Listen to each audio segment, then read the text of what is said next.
Bom dia. Eu queria primeiro dizer que foi um desafio, né? Estar aqui hoje substituindo a doutora Marli. Ela teve uma perda de última hora, um parente dela morreu e ela precisou se ausentar e pediu para eu que explicasse a todos os motivos. Ela precisou viajar de urgência e me deu a difícil incumbência de substituí-la. E esse desafio se tornou ainda maior, tendo em vista os dois professores brilhantes que fizeram apresentações espetaculares me antecedendo, mas que muito me ajudaram e já até simplificaram muito, explicando para vocês uma boa parte daquilo que eu também iria comentar com vocês agora. Bom, então a gente sabe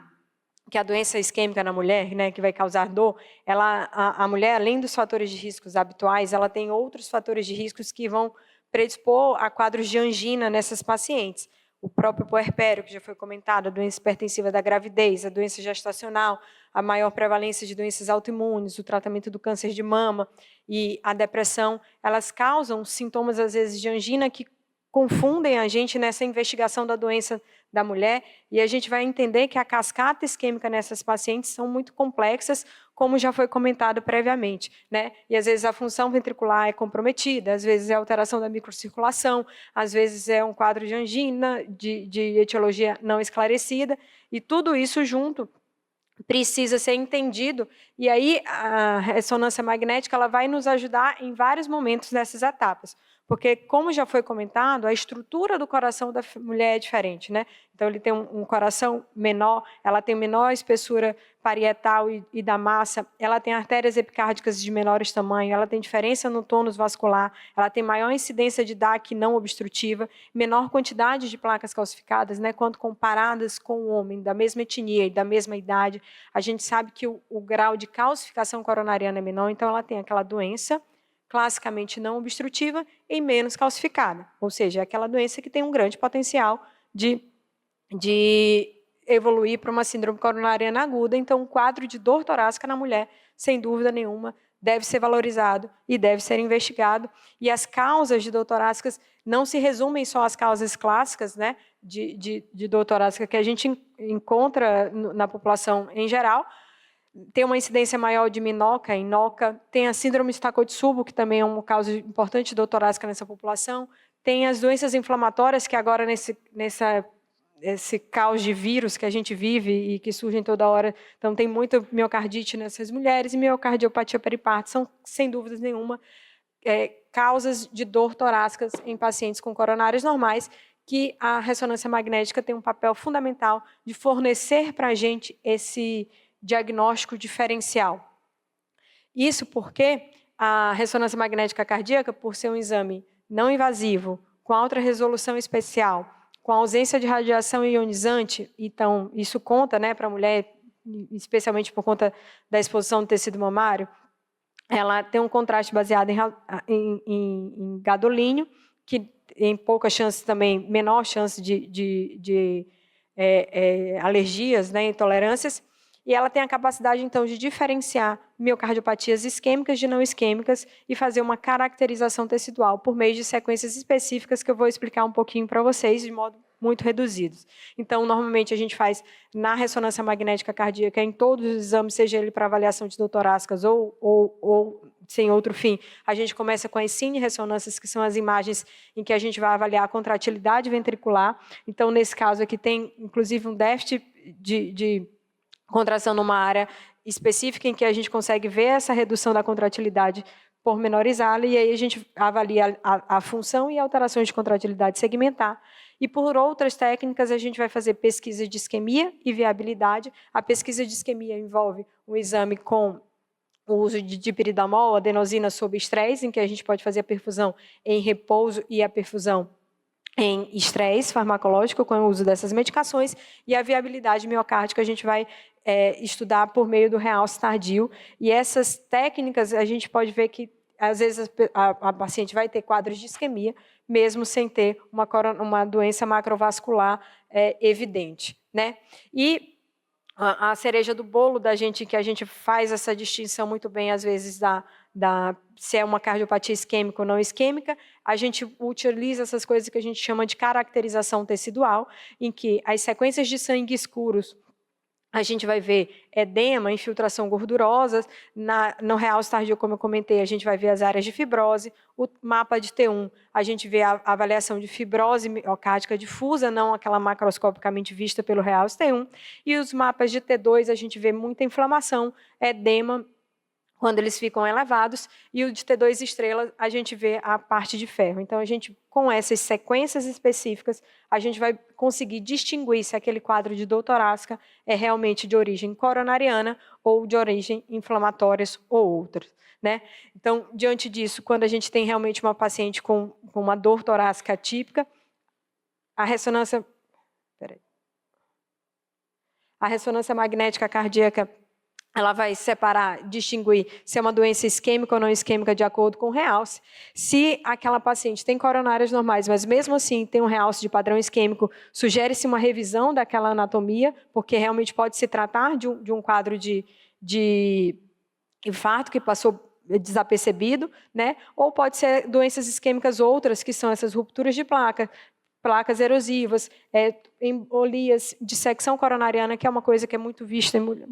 assim, mas tem uma maior incidência em mulheres, o espasmo coronariano ou a doença da microcirculação, que já foi muito bem comentada aqui previamente. Então, a diferenciação da ressonância desses realces isquêmicos ou não isquêmicos vai ajudar a gente a identificar em qual situação a gente está dentro dessa cardiopatia. Então, sempre que a gente suspeita de uma dor torácica em mulher, quando a gente estiver disponível, ou mesmo no homem, a gente prossegue a investigação com o uso da ressonância magnética cardíaca. E esse daqui é um realce quadril subendocárdico de padrão coronariano, que corroborou com uma alteração de contratilidade.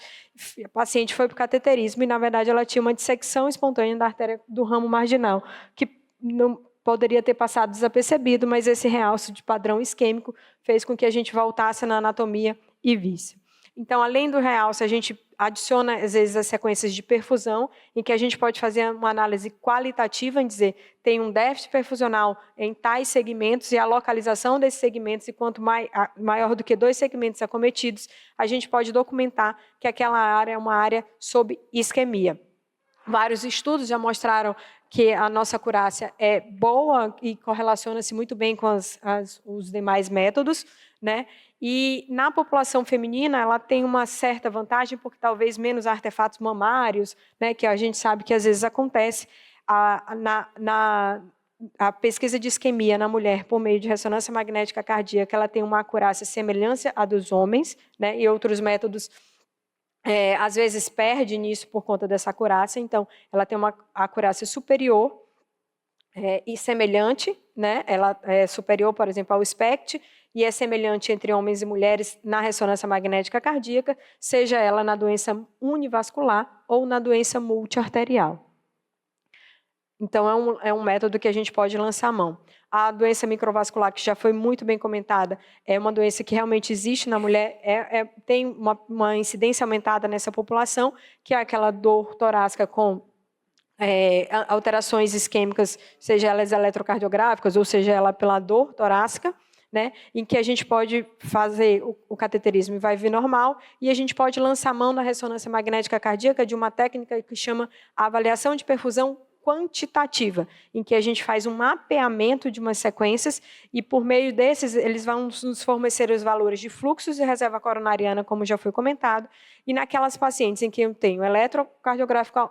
dor torácica, eletrocardiográfico com alterações isquêmicas, cateterismo normal e uma reserva de fluxo coronariana aumentada, eu vou dizer que essa dor torácica não é de etiologia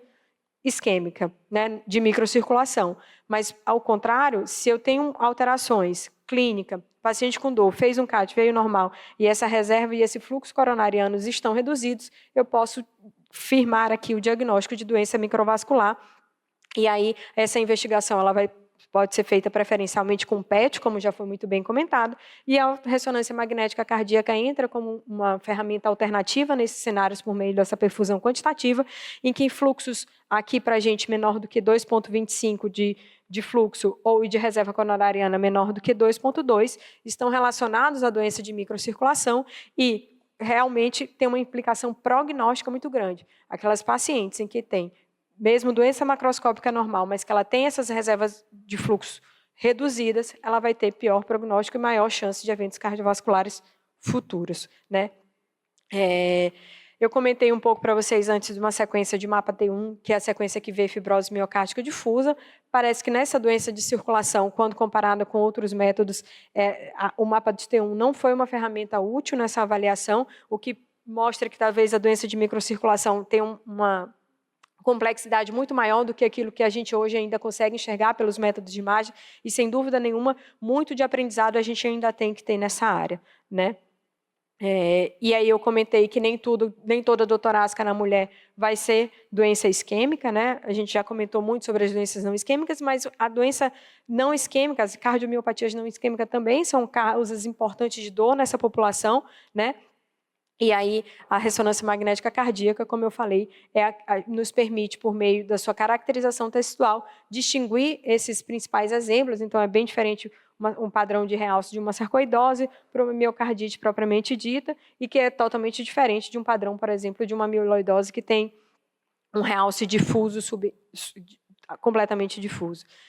Então, no quadro de dor torácica, a mulher com coronárias normais, a miocardite é um diagnóstico que a gente tem que fazer um diagnóstico diferencial. A ressonância magnética cardíaca, a gente faz isso por meio dessas sequências de Lake-Louise, critérios de Lake-Louise, em que a gente faz a sequência de sangue escuro e identifica edema. Então, a presença de edema é uma característica. A presença de realce tardio de padrão não isquêmico é uma outra característica da miocardite. A presença de acometimento do pericárdio, então eu posso ter pericardite ou não associada, e a gente também consegue visualizar isso pela ressonância magnética cardíaca com a associação da doença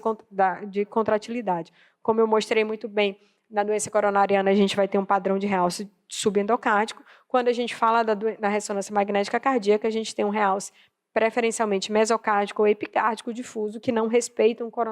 um território coronariano, e é isso que a gente encontra na miocardite. E a presença de realce e edema nessa população, especialmente quando aquilo é seriado e permanece ao longo de 6 meses de controle, que foi o que esse estudo mostrou, a gente nota que aqueles pacientes em que há a permanência do edema e do realce tardio, ele tem pior evolução, então ele deve ser realmente mais agressivamente tratado, e aquele paciente que trata e aumenta seu realce tardio depois de um tempo, ele também tem um pior prognóstico e deve ser visto atentamente. Reforçando que a pericardite é um outro diagnóstico diferencial que a gente tem que pensar no quadro de dor torácica na mulher. Doenças reumatológicas que são prevalentes na mulher, por vezes, fazem, além das infecções virais, e a gente também consegue visualizar isso bem pela ressonância magnética cardíaca. Aqui a gente vê essa técnica do realce tardio, um edema muito importante, um hipersinal na localização do pericárdio, sugerindo um quadro, sem dúvida nenhuma, de pericardite aguda. A síndrome de Takotsubo também é um diagnóstico que causa dor torácica na mulher, infarto, né, com coronárias normais, que a gente sabe muito bem. Ela tem uma maior incidência na população feminina, isso é um fato. Tem vários fatores desencadeantes que pode predispor a esses quadros. Estresse emocional é a rotina da mulher, a gente sabe que é extremamente pesada, né? Todas elas têm múltiplas funções, sem dúvida nenhuma, e a ressonância magnética cardíaca ela vai ajudar a gente a identificar, por meio de achados específicos, em que eu vou ver uma alteração típica da contratilidade, né, que a gente encontra nessas sequências, uma hipersinal nas sequências ponderadas em sangue escuro, em que eu traduzo um edema ali naquela situação, elevações acentuadas de um mapa de T2 e a ausência de realce tardio, e aqui um caso em que você veja um claro alteração de contratilidade, com esse brilho nessa sequência aqui, e todo esse brilho, esse destaque de cor mais branca, é edema e inflamação naquela região, que com o tempo pode ser consertado. As cardiopatias não isquêmicas, outras que têm uma particularidade na população feminina, logicamente, a miocardite periparto, que aí vai estar naquele contexto de gravidez ou de puerpério imediato, em que nesse caso, a gente normalmente tem umas grandes dilatações ventriculares e pouco realce tardio nessa população. E as doenças inflamatórias que também podem ter padrão de acometimento miocárdico, fazer miocardiopatias inflamatórias, que também devem ser levadas em consideração e costadas como diagnóstico diferenciais na população feminina. É lógico que nosso método tem várias limitações, as principais delas são aquelas que eu já comentei, relacionadas ao uso do gadolínio e do campo magnético, né? Dispositivos outros que não sejam compatíveis com o campo magnético, a gente não pode submeter a população ao exame de ressonância magnética cardíaca, E, para finalizar, eu queria dizer só que a ressonância magnética cardíaca é um método capaz de fornecer diagnóstico em mulheres com angina e coronárias normais, permite avaliação morfofuncional e caracterização tecidual pelas sequências que eu tentei explicar para vocês. As sequências de perfusão sob estresse são ferramentas úteis no diagnóstico e prognóstico da doença microvascular. Infelizmente, elas não são disponíveis para todo mundo. E as miocardiopatias inflamatórias, síndrome de Stacco de Subo, devem ser consideradas sempre como diagnósticos diferenciais nesse cenário. Muito obrigada, e eu finalizo a todos convidando vocês para o nosso congresso de imagem cardiovascular, que vai acontecer em Salvador, na Bahia.